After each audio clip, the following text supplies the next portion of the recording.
deeper than the actions. It comes from the heart. And so we got to learn, if we're not ever truly devoted, as the old folk used to say, it ain't going to work. How do I know we can do all the right stuff and say all the right stuff and not truly be devoted? Now here's the key to it. I can't determine your level of devotion. Well, that's between you and God. So don't go out here making judgments about folks. That person and God knows who's devoted. Not everyone who calls out to me, Lord, Lord, will enter the kingdom of heaven. Only those who actually do the will of my Father in heaven will what? Then he says, on Judgment Day, many will say to me, Lord, Lord, we prophesied in your name, cast out demons in your name. Now I want you to understand this. Did it say they were trying to cast out demons? It said they actually cast out demons in his name. Well, let me explain something to you. Well, how could they cast out the name of Jesus, demons in his name, and not really be with him? There are laws that work whether you mean right or not.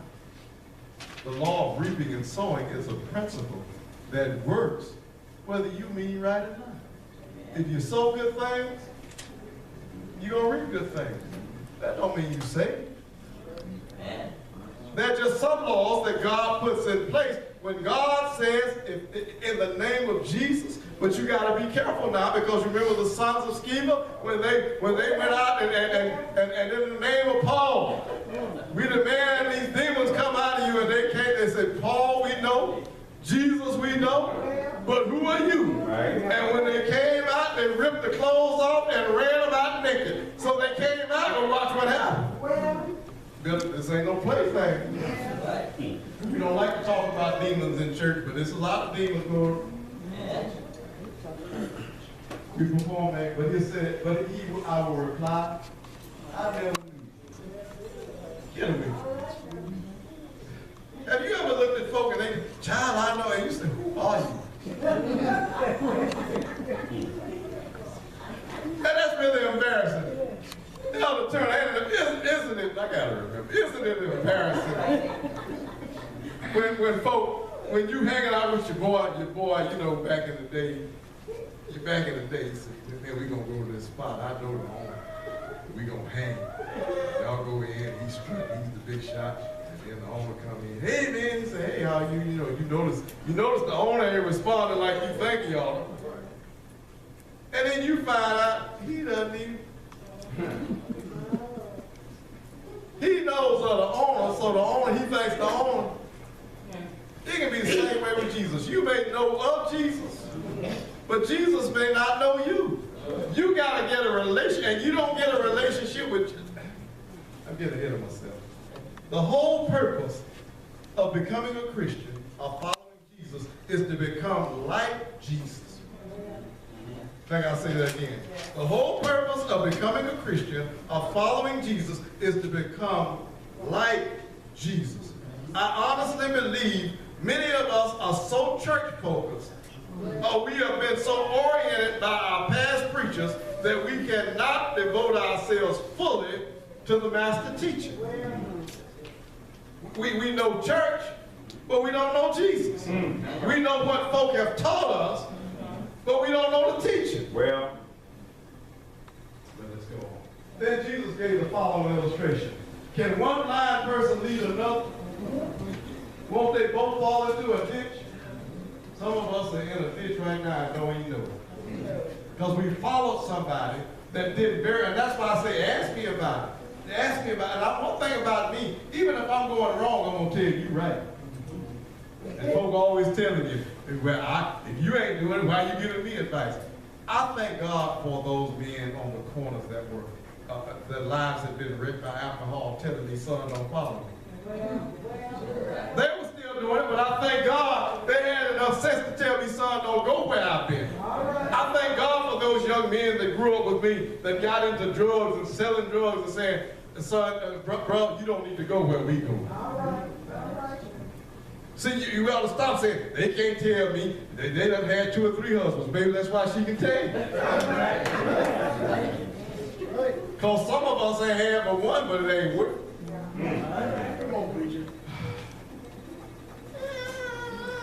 students are not greater than their teacher. But the student who is fully trained will become what? You know how some of y'all act like you do? You acted just like your teacher. And your teacher wasn't Jesus. You're going to be just like your teacher. How many times have I sat at home and listened? See, because when I went to school, I wouldn't listen a whole lot. But Sister Payne listened. And she tried to do what the teachers told her. And she reminds me that she always talked about what this teacher taught her and why she does it this way, because that's what that teacher taught her. And that's what we end up doing. Whether we realize it or not, we imitate the folk that had influence on our life. And if the folk that had influence on your life was not influenced by Jesus, I don't care if they were in the pulpit. You got a situation on your hands. That's why, you know, it amazes me. Yesterday we were at a funeral, had a little situation. Boy just got up preaching his mama's funeral, and they wanted to cuss us out. And then the folks said, you know, that's a shame because it just revealed everything he was. See, just because you get in the pulpit don't mean you know Jesus. Because there's scammers everywhere you go. That's right. Now, as I get ready to land this thing, I bet you long enough. I'm going to sit down. Then, when we grow from religious excitement to righteous exercise, here's what happens. Then we will no longer be immature like children. We will be tossed and blown by every wind of new teaching. We will not be influenced when people try to trick us with lies so clever they sound like the truth. See, some folks can make it sound just like it's, I know that's what it is. And then when we find out, as the song, the part that says, it ain't necessarily so. Haven't you been disappointed when folk, you just knew that what folk told you was the truth? And then you find out later. That's why you need to check out what your preacher's saying. Amen. That's why you need to check out what your Sunday school teacher is saying. And if they don't want you to check it out, you check them out. Because I tell you all the time, my interest is in you seeing God with peace. Amen. And if you don't agree with everything I say, we're not going to fall out. I am not Jim Jones. You don't have to drink my Kool-Aid. And you're not my Jim Jones. I'm not drinking all your Kool-Aid. Because every one of us has to stand before God and give an account for him or herself. You better get to know Jesus for yourself. Amen. Amen. Last verse. Instead, we'll speak the truth in what? Going in every way more and more like who? Christ. Now I want you to look at this. It doesn't say like the Church of Christ. Well, all right. See, y'all have been talking though.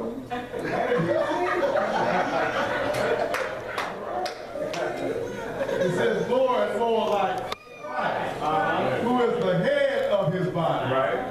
See, you can't get to church. You can't go to acting like the church. You got to act like Christ. Because sometimes the church don't act like it. That's right. That's right. In other words, when you get to that point, you will grow up. You learn how to talk to folk. Folk going to cuss you out and say, God loves you too. And then be honest. I'm trying, but God loves you. In every way, more and more like Christ. And the thing about our children that amazes me about our children is some folks see them, they say they look like Waylon. Some folks see them, say they look like me. But you know that's good, because we had, now if they saw them and they didn't look like Waylon, it'd be a problem.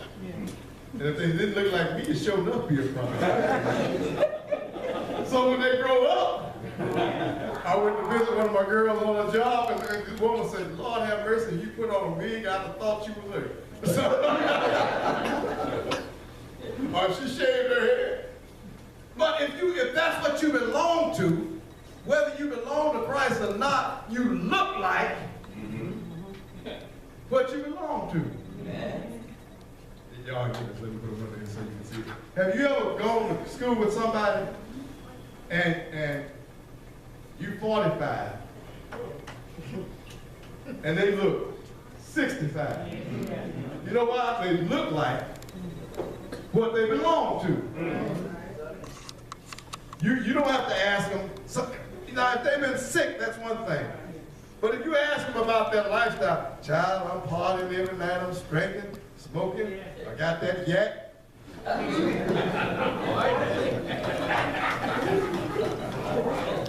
They look like what they belong. So if you folk look at you and you don't look like Jesus, don't get offended. Unless, now here's the key. Some folk may not know you look like Jesus because they don't know Jesus. So don't get too upset about that either. Christ's devotees practice what he has taught them and do what he has called them to do. It is my prayer that we will at some point move from mere emotion and commotion to true devotion on our Christian journey. That we will get beyond religious excitement and go on to righteous exercise. As I close this thing, let me tell you a little story. I'm not blowing my horn. I just want to tell you something about when you try to do what God wants you to do. A couple of people on my ship are always complaining about, they ain't happy about nothing. You would think folks would just be happy to have a job or something. So he was talking to our department head. They were talking to our department head, a couple of them. And he said, I don't understand. He said, I really have a problem. I wasn't even in the office. They told me what he said, and he told me what they said. So I really don't understand. You all work with Dwight. Y'all work with Preacher, right? He said, it's amazing to me that he very seldom complains. He's always happy. He never really has any issues with what's going on. Why is it you all are always complaining and he's always content? And then they told me, they kind of offended us because he tried to act like you knew Jesus. But he said, I know why, because he's a Christian. That was his words. He's a good Christian. And I didn't ask for this, but he acted like you know Jesus better than anybody else. Well, it's not that I know Jesus is better than anybody else. If I'm with him, why am I fussing and fighting? Right. Whatever it is, I'll tell you one thing about it. Whatever's in your life, don't get too much thought about it, because it's going to change.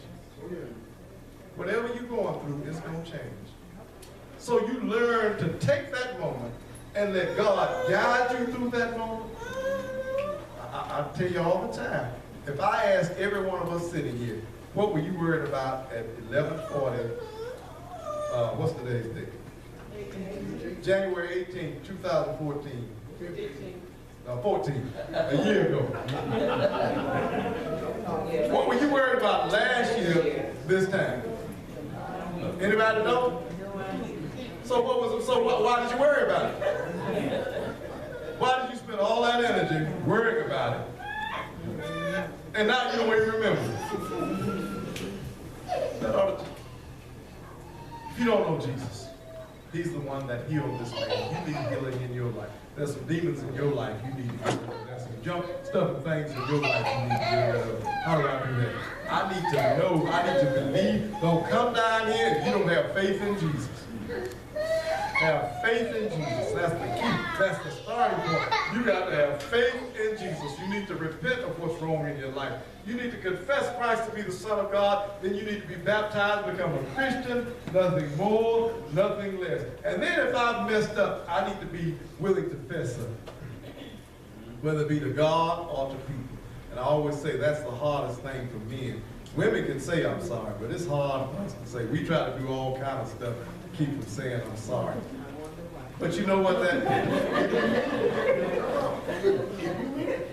But you come on, that's it. That's what I like about the men here. Deacon Thompson, he's allowed to get up and cry 10 minutes, but we don't worry about it. Because we know that ain't got nothing to do with being a man. That's what I mean. And one other day, one of the guys at work was talking about, I don't wash no dishes. That don't make you a man. Yeah. Well, how does that make you a man, not washing dishes? You eat, don't you? That's right. Some of the best cooks some of the best cooks in the world are me. Yeah. Watch your cooking show. Who's doing most of the cooking on the cooking show? Me. Yeah, what you mean? So the point being, when we leave here today, it's good to have emotion. But don't let the commotion of the emotion cause you not to get your devotion. It's good when you, I don't care if folks want to do all that when they worship, that's good. I ain't got nothing with that. But the point is, don't make Jesus a church house, a club house. If you want that, you can stay in the streets. Coming here devoted, coming here sincere, and understand every one of us coming in here. You ever seen anybody at the airport? And then I promise you my last thing. Have you ever been to the airport? Have you ever seen people come to the airport with no baggage? Huh? That's a strange thing to me. I don't care how many come in, they may have a big bag, they may have a little bag.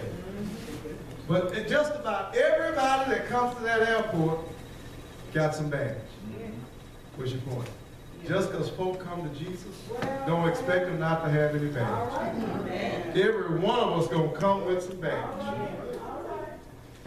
Come on, give your life to Jesus.